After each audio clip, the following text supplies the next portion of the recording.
Cristiano Ronaldo, the boy who left home to chase a dream. Welcome to the English Lab. How far would you go for your dream? Would you leave your family at 12 years old, move to a new city, or a new island, with no friends, no parents, no comfort? Cristiano Ronaldo did, and it changed his life.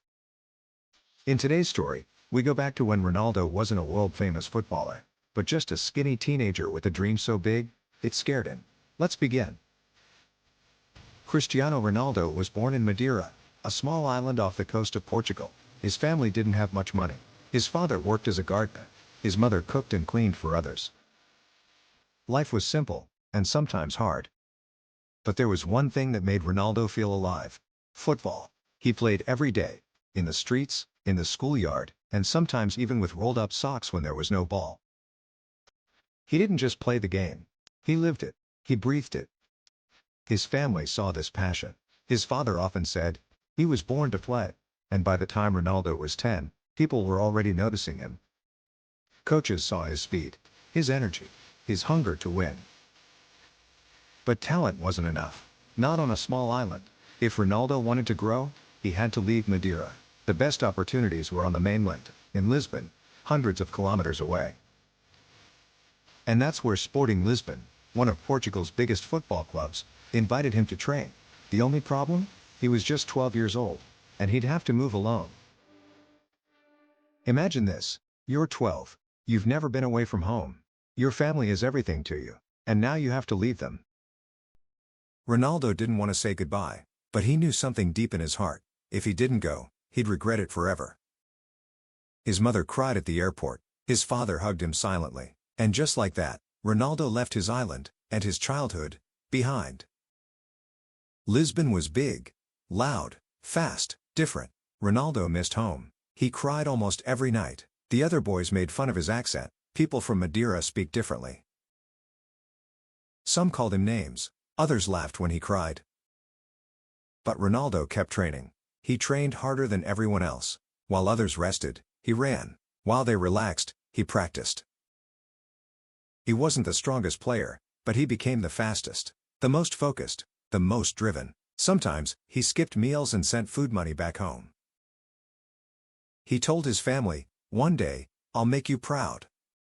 When Ronaldo was a teenager, something else happened. His father, who had always supported him, became very sick.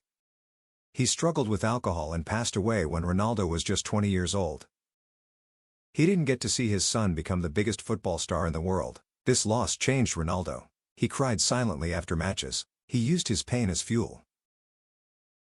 He once said, "My father is not here to see my awards, but I carry him with me every time I step onto the pitch." From Sporting Lisbon, Ronaldo was signed by Manchester United, then Real Madrid, then Juventus. Now back to Portugal. He won Ballon d'Or trophies, Champions Leagues, and national titles. But through it all, he never forgot where he came from. He built a house for his mother. He helped his siblings financially. He gives to charities. He tells young players, discipline and sacrifice, that's the secret. Ronaldo never drank alcohol. He never went out partying during his rise. He trained. He worked. He pushed himself. Because he remembered being the 12-year-old boy crying in a dorm room, missing his family, with only one thing to hold on to: a dream.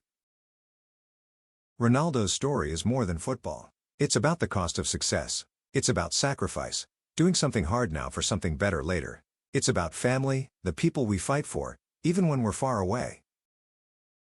And it's about ambition, the fire inside you that says, "I will make this happen."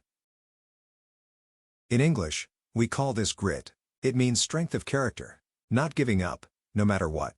Ronaldo had grit. And that's something any of us, in any country, any language, can learn. Let me ask you, have you ever made a sacrifice for your goal? Have you worked hard for your family or your future? Share your story in the comments. I'd love to hear it.